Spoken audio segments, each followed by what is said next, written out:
Hello everyone, and this is going to be a long one. Welcome to the complete revision lesson for Paper 1 2022, featuring every single topic the OCR has said is going to be in the Paper 1 exam. So let's get started. 1.1 System Architecture, 1.1.1 Architecture of the CPU. We've got a lot to get through. Starting with the purpose of the CPU. The job of the CPU is to carry out the fetch, decode, execute cycle. Fetch means the instruction is moved from main memory to the CPU. Decode means the instruction is understood by the CPU. Execute means the instruction is carried out or executed. This process is then repeated in a cycle. Now let's take a look at common CPU components and their function. We have the control unit, which coordinates the activity of the CPU. We have the arithmetic and logic unit, or ALU, that carries out the calculations and logical decisions. We have registers, which are discrete memory locations within the CPU designed to hold temporary data and instructions during the fetch, decode, execute cycle. We also have cache memory, a small amount of very fast memory built into the CPU to hold frequently used data and instructions. Moving on to the von Neumann architecture. The von Neumann architecture includes programs, instructions, and data all loaded into memory. This means it's easier to change the program. It needs a control unit, arithmetic logic unit, buses, and registers. It also needs input and output for the user and the computer to communicate. Taking a closer look at the kind of registers we need, we have the program counter.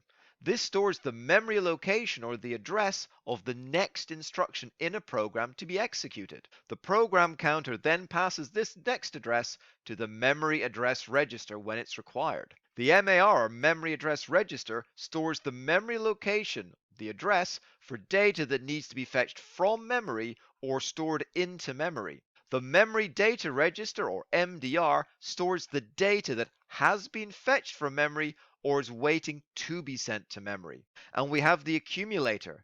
This stores the results of calculations made by the ALU and the values of inputs and outputs to and from the CPU. One topic down, moving on to 1.2 memory and storage, starting with primary storage or main memory. So why do we need primary memory? Well, data and programs need to be stored in a computer system. Software programs and data are stored long-term on what we call secondary storage or secondary memory. This means like the hard disk drive or the SSD. However, the CPU cannot access a program directly from secondary storage. It needs to be loaded by the operating system into what we call primary storage or main memory, RAM. Once the program or data has been loaded into RAM, it can be accessed by the CPU. The difference between RAM and ROM. Let's look at a couple. RAM, this is volatile memory. This means data is lost when the power is turned off. ROM, this is non-volatile memory, so the data is retained even when the power is turned off. RAM is used to store the programs and data currently in use. It also stores the part of the operating system that are running right now. ROM, however, stores the hardware settings, the BIOS, and the boot up instructions for the computer. We also need to pay attention to virtual memory, part of your secondary storage that is being used to supplement the main memory when all the available RAM is being used. Data and programs that are in RAM but not currently being used are moved by the operating system into virtual memory. The programs and data that are currently being used by the CPU remain in RAM, and we swap data and programs from virtual memory to RAM as they're required. However, it is much slower to fetch data from virtual memory than from RAM. Now let's take a look at units of data storage. Nice, quick, and easy. Bits, that's a 1 or a 0. Nibbles are 4 bits. Bytes are 8 bits, or 2 nibbles if you prefer. A kilobyte, well, that's 1,000 bytes. Technically, it's 1,024 bytes because it's a base 2 number system. But for the exam, you can just have everything in units of 1,000. It makes converting between different units of data storage much easier. So therefore, a megabyte is 1,000 kilobytes. A gigabyte is 1,000 megabytes. A terabyte is 1,000 gigabytes. And a petabyte is 1,000 terabytes. 1.2.4 data storage. There's a lot to cover here. Let's get started. How to convert positive denary whole numbers to binary numbers and vice versa. So when we're doing this, we got to think about our binary values. We start over here, we've got 1, and then we double it to get 2, and then 4, and then 8, and then 16, then 32, then 64, then 128.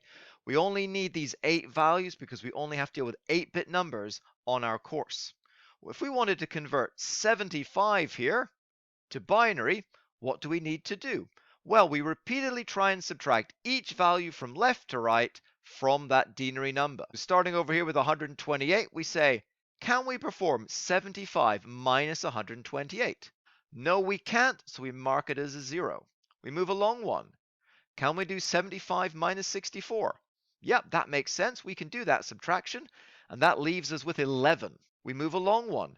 Can we do 11 minus 32? No, so we mark it as a 0. 11 minus 16? Nope, we have to mark that as a 0. Move along one. 11 minus 8. 11 minus 8, we can do that subtraction. We mark it as a 1, and then we have a 3 left over because 11 minus 8 is obviously 3. 3 minus 4? No, that's a 0. Move along one. Can we do 3 minus 2? Yes. We mark that as a 1, and we have 1 left over.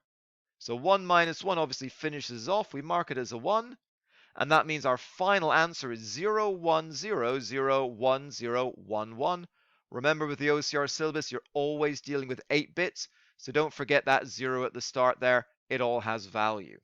What about the other way around? What if I wanted to convert the 8-bit binary number 100111101 into denary? Well, I've got my table here. I just write in the 1s and 0s into my table. How to add two binary integers together and explain overflow errors which may occur. To perform binary addition, you need to follow these simple rules. 0 plus 0 is 0. 0 plus 1 is 1. 1 plus 0 is 1. 1 plus 1 is 0. Carry 1 to the next column. That's because 1 plus 1 is 2, which would be 1, 0 in binary. Hence 0, add 1 to the next column. If you get 1 plus 1 plus 1, that's 1, carry 1. Because 1 plus 1 plus 1 is 3, which is 1, 1 in binary. Let's have a look at an example here, already filled in for us. We start over here on this side. 0 plus 0 is 0. 1 plus 1 is 0. Carry 1 to the next column. 1 plus 0 is 1, which is all good. Next column, 0 plus 1 is 1. 1 plus 0 is 1. 1 plus 0 is 1. 1 plus 1 is 0, of course. But then again, we're going to carry 1 to this column. Now we've got a little bit of an issue because we've got 1 plus 1 plus 1, which is, of course, 1. But then we should carry 1 to the next column. But we're only dealing with 8 bits. We can't go to a 9th bit. If you do that, you'll lose marks. So our answer is 10111100. The carry, the final carry, is lost, which means we have an overflow error. The number is too big to fit in the space that we have. Binary shifts. Moving the digits in a binary number left or right is called a binary shift. Each time the value is shifted one place to the left, the number is multiplied by 2. So if we look at the number 33 in binary, well, in our 8-bit table, we're going to get 001, 00001. If we shift the digits one place to the left and add a 0 to the right-hand column to fill in that space, we actually get 66. We get 010, 00010. We have 164, 12, a total of 66. So moving it one place to the left multiplies it by 2. If we moved it 2 places to the left, we'd multiply it by 4. Each time the value is shifted one place to the right, we're in fact dividing the number by 2. So if we start with the number 68, which is an 8-bit binary, is 01000100. If we shift that one place to the right and add a 0 to the left-hand column, we're going to get 34 because we get 001, 00010. 32 plus 2, of course, is 34. If we were to move it 2 places to the right, we would in fact divide it by 4. Now with binary shifts, we can have some problems if we go beyond our 8 bits and we move too far to the left and the right. Shifting the number left when the most significant bit, that means the highest value is already 1, means that we're going to lose a 1, which results in an overflow error. It's too big to fit in. Shifting the number right when the least significant bit, the smallest value, is a 1, means that we're going to lose a 1 value, which results in a loss of precision.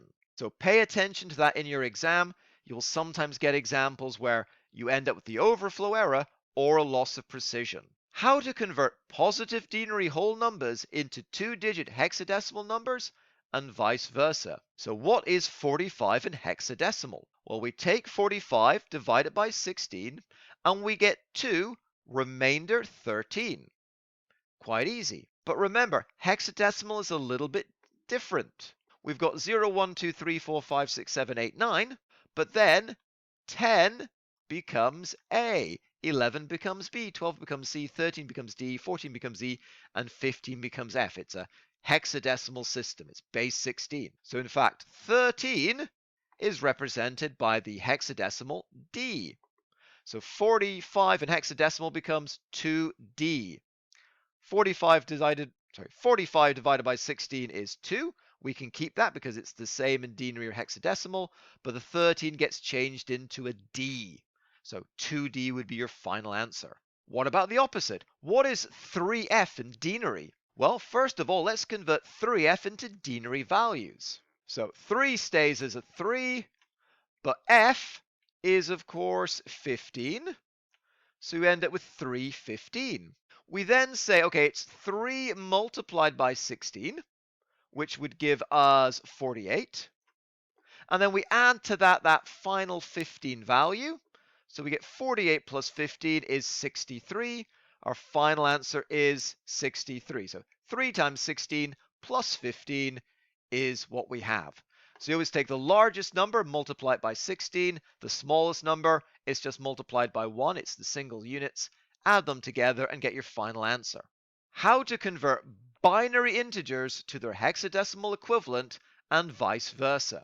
To convert an 8-bit binary number to hex, split the 8-bit number into 2 4-bit numbers. 1 nibble. 2 nibbles in total. Since a 4-bit number can represent up to 16 values, 0 to 15, each nibble can be converted into 1 hexadecimal number.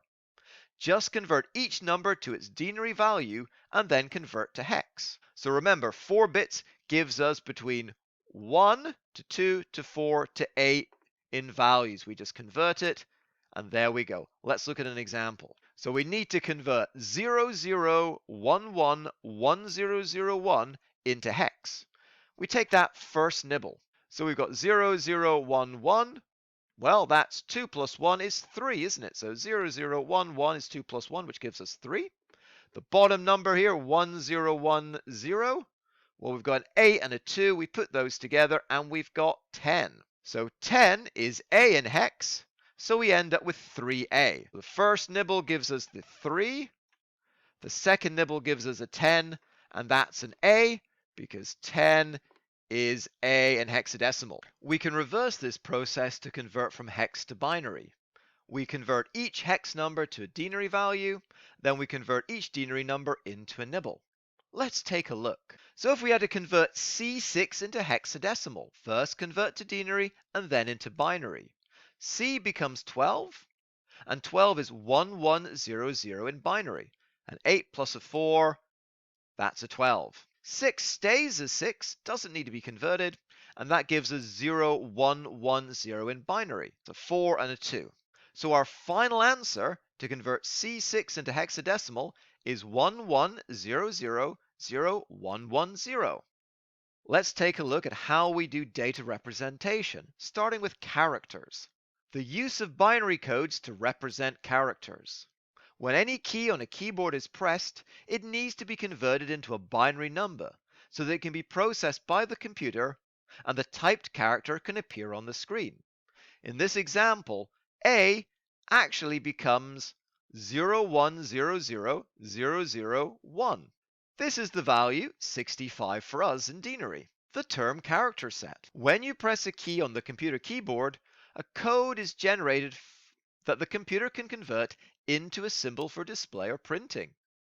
It is clear that it is important that systems agree on the codes being used if the data is to make sense. There are agreed international standards that are used to represent the character set for a computer system. The character set is every character the computer can understand. The most famous of which is ASCII, American Standard Code for Information Interchange, a set of codes to represent the main characters used in English. 128-bit values from 0 to 127 were required to do this in binary. So ASCII uses 7 bits to represent each character. So for example, the value null is just 7 zeros. A is 100000165. The delete key is all ones, which gives us a value 127. In the exam, binary representations of ASCII will in fact use 8 bits because everything in the OCR syllabus is 8 bits. So A will have an extra 0 at the start to be 01000001. ASCII only represents the standard characters on an English keyboard. To include common non-English characters and mathematical symbols, something called the extended ASCII set used 8 bits, or a whole byte, to represent an additional 128 characters. This expands the available character set to 256, values 0 to 255, rather than the original 7-bit ASCII limit of 128. But that's still not enough though. Unicode was developed to use 16 bits rather than a single byte, providing the ability to store 2 to the 16 or 65,536 unique characters. Later developments of Unicode use even more bits to represent potentially billions of different characters, including graphical symbols and emojis. To ensure compatibility of all of these systems, the original ASCII and extended ASCII character codes are the same within Unicode. They are all subsets of Unicode. So the value A, which is 65 in ASCII, extended ASCII, and Unicode, so that they're all mutually compatible. Moving on, we're going to look at images. How an image is represented as a series of pixels represented in binary. Images can be made up of blocks called pixels. This is just short for picture element. A simple image can be made up of black or white blocks. Binary numbers can represent these black and white blocks using 1 for black and 0 for white, which would give us 1 bit per pixel.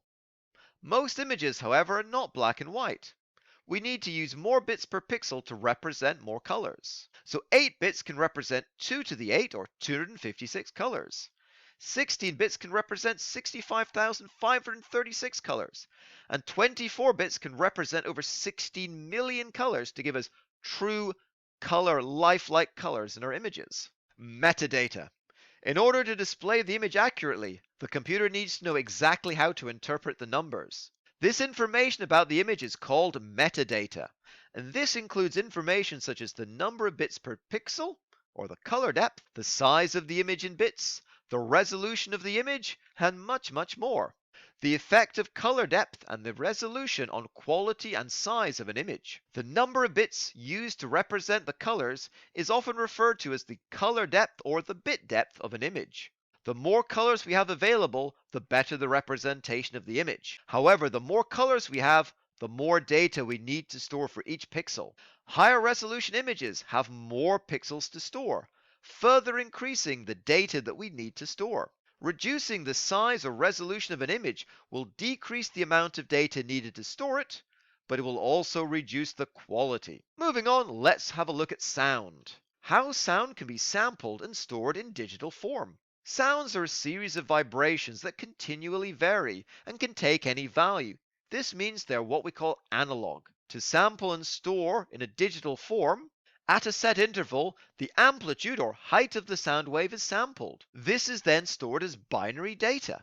The effect of sample rate, duration, and bit depth on size and quality. The sample rate determines the quality of the sound recorded. If we sample at a low rate, then we use few samples and there is a poor match between the original and the sampled sound. If we sample at a high rate, then we use a large number of samples, improving the match between the original and the sampled sounds. The sample rate determines the quality of the sound recorded.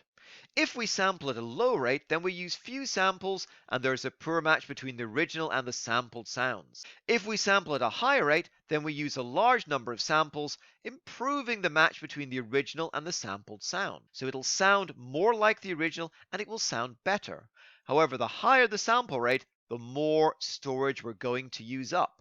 And obviously, the lower the sample rate, the quality might not be as good, but it'll be a much smaller file size. The bit depth is the number of bits used to store each sampled value.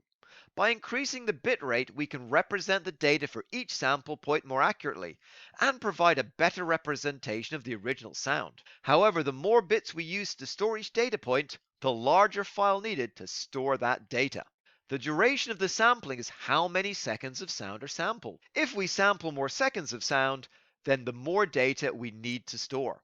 Moving on to 1.2.5, let's look at compression.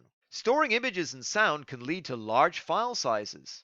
This can be a problem for sending data across the internet or saving data onto devices with limited storage, e.g. your smartphone, your tablet, and other mobile devices. Compression reduces file sizes. This is to reduce download times, make the best use of network bandwidth, and reduce file storage requirements. But data compression involves trade-offs. The quality of the final result and the amount of processing power that is needed to compress and decompress all that data. Lossy compression is a way of reducing a file size by removing some of the data. As it is removed, the original cannot be recreated from the compressed file. You're quite literally throwing data away. However, considerable savings can be made with lossy methods, but the issue of loss of quality has to be recognized. Key points involve: it removes some of the data, can make considerable space savings. Once the data is gone, it cannot be recovered, and is often used for sound, images, and video files. Then we have lossless compression. For some files, losing any information is simply not possible. Losing some characters or words in a text document would make that document difficult to read. Computer programs wouldn't work if some of the instructions were removed. Lossless compression reduces file sizes in such a way that no data is lost and the original file can be generated exactly. Well, now we're on to 1.3, so let's take a look at what we need to know about computer networks, connections, and protocols. Factors that affect the performance of networks. Network performance is concerned with how well data is transmitted through the network. The main factors that influence network performance that you need to know about are the bandwidth of the network, the number of users, the type of transmission media used, the error rate, and latency. Bandwidth measures how much data can be transferred over a network in a given amount of time. However, this bandwidth is also shared between all the users of a network. The more users, the less bandwidth each user gets. The transmission media is what the data is transmitted through. Data can be carried around networks via cables or wirelessly, and the choice of transmission media can affect the overall performance. Error rate is the number of errors that occur during data transmission. Ones and zeros get flipped due to interference and things like that. And latency is a measure of how much time it takes for a packet of data to travel across the network. It measures the delay in getting from point A to point B.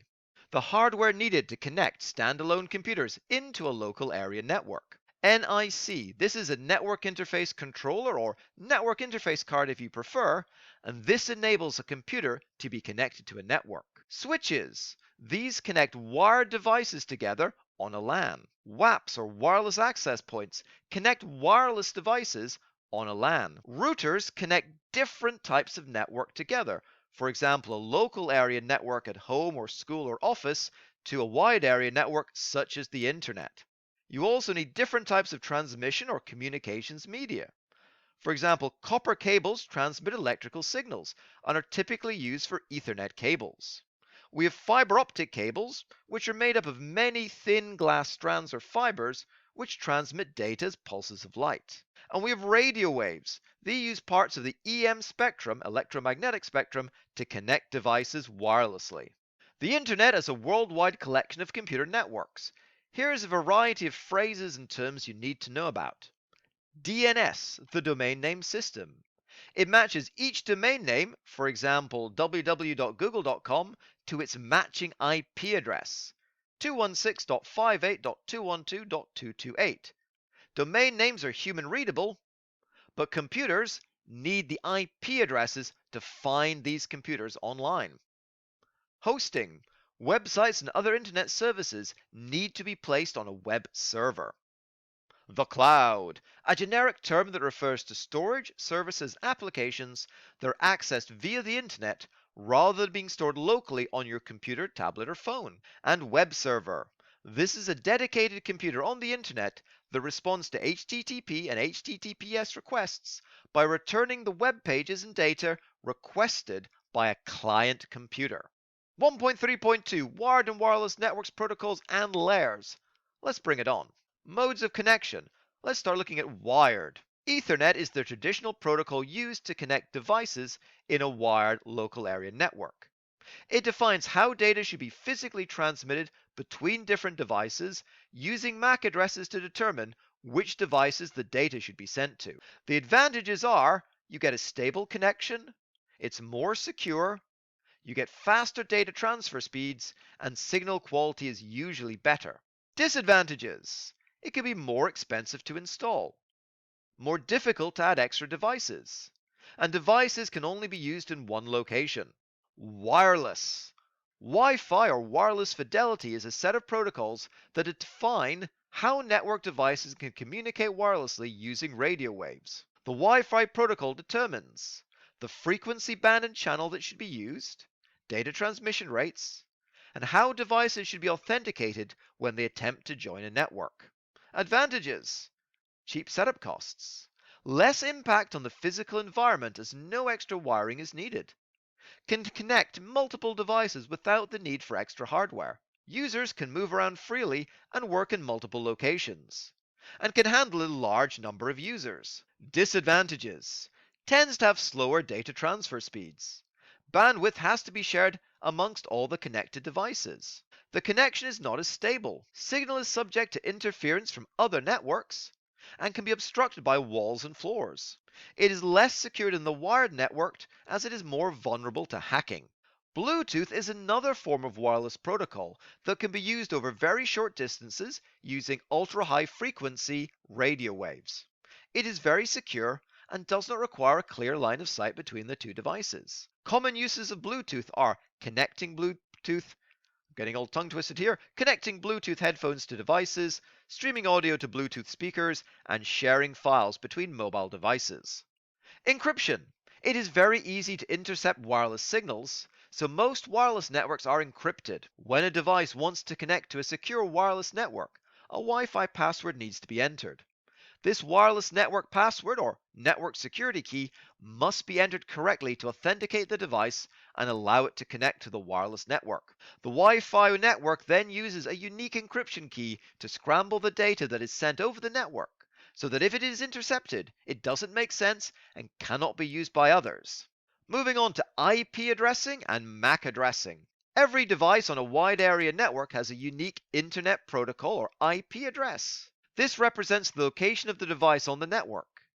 Every time a device connects to the internet, it is assigned an IP address for use for that session, usually by the Internet Service Provider or ISP. The Media Access Control or MAC address is a unique number that identifies the actual device that is connected to a local area network. The MAC address is part of the network interface card inside a device and is assigned when the NIC is manufactured and cannot ever be changed.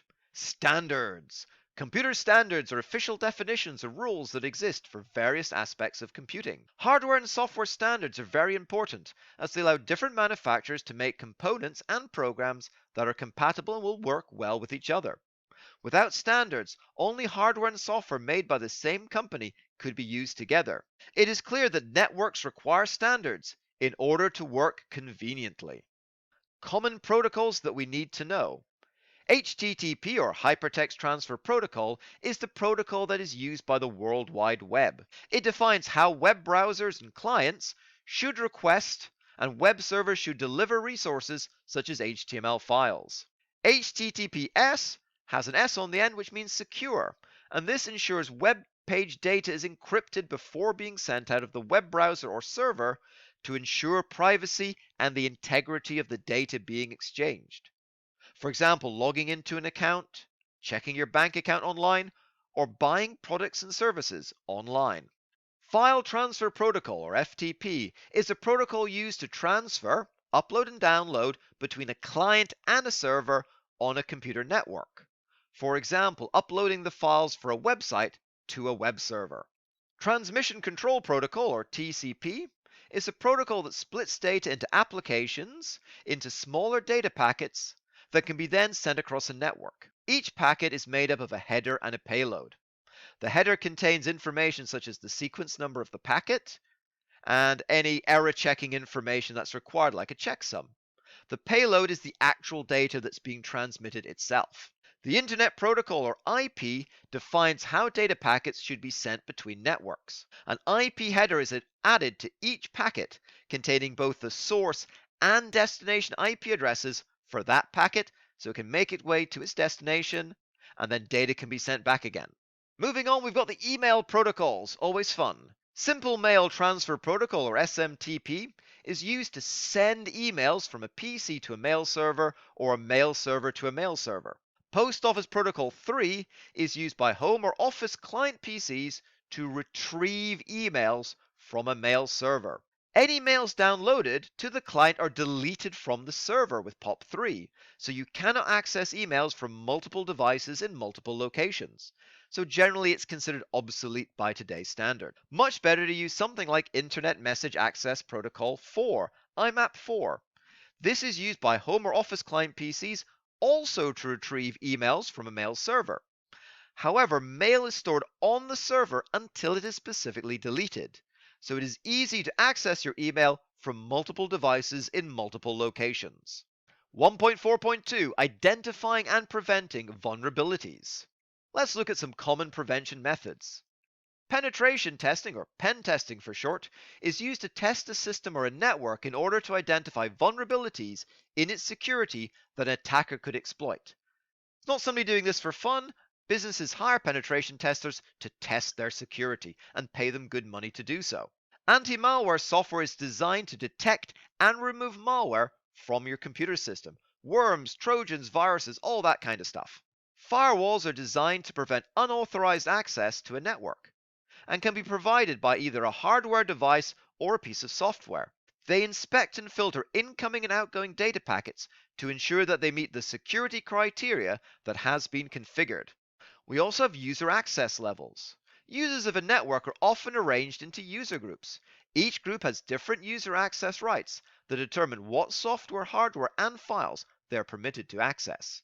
Passwords help prevent unauthorized access to a network or computer.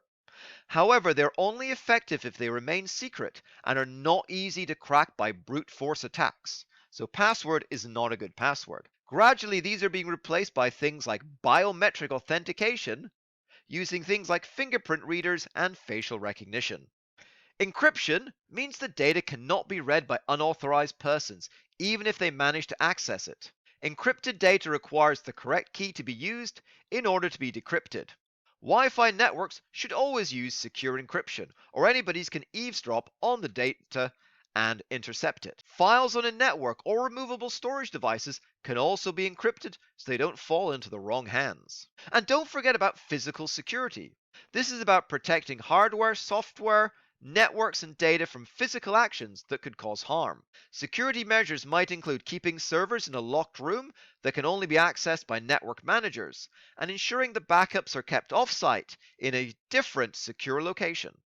Moving on to everybody's favorite 1.6 ethical, legal, cultural, and environmental blah blah blah impacts of digital technology. You can read it, it's all there. Legislation relevant to computer science. The Data Protection Act of 2018 sets out 7 key principles that should be central to processing personal data.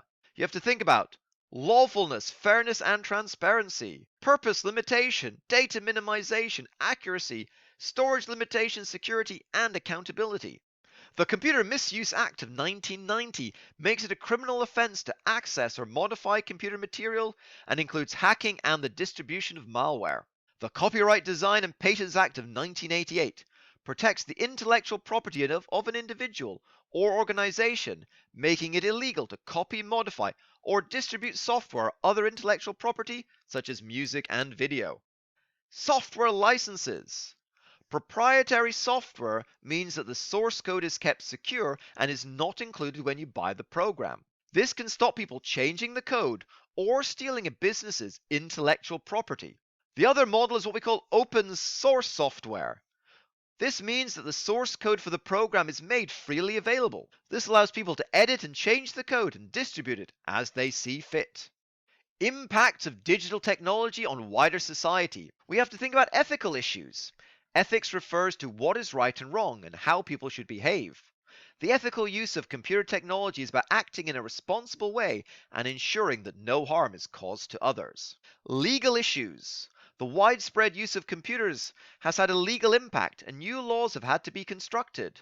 Computers are associated with a wide range of existing and new criminal activities. We have cultural issues. The use of computers has had a widespread impact on culture and society, and it is now almost impossible to imagine life without them. In particular, they've had a huge impact on social interaction and how we access information and entertainment. We also have the environmental issues. Computer technology has had both a positive and a negative impact on the environment. For example, while computer devices may contain toxic materials that could be dangerous to human health if not disposed of properly, the ability to work from home using computers and networks reduces the need to travel and could reduce the amount of carbon dioxide or CO2 that is produced and could lead to global warming. We also have privacy issues. Using a computer raises concerns about individual rights of privacy. For example, mobile phone companies can track their customers' location, or websites can track your internet activities for the use of targeted advertising, which could be really annoying. When it comes to the impacts of digital technology, there's no real way that a teacher can give you all the information you're going to need in the exam. You need to pay attention to current events and the news connected to computing so that you can write at length about a variety of topics that might come up in your exam. Well, I think that's it. I think I have just done a brief summary of every single point that's going to be in the Paper 1 OCR exam. Of course, I haven't been able to cover all the issues in depth. For that, please track down the individual videos concerned. But I hope this brief summary was useful to you. I'm going to go have a cup of tea, but I hope you have a really good day. Good luck with your studies. Best of luck with your exam in 2022.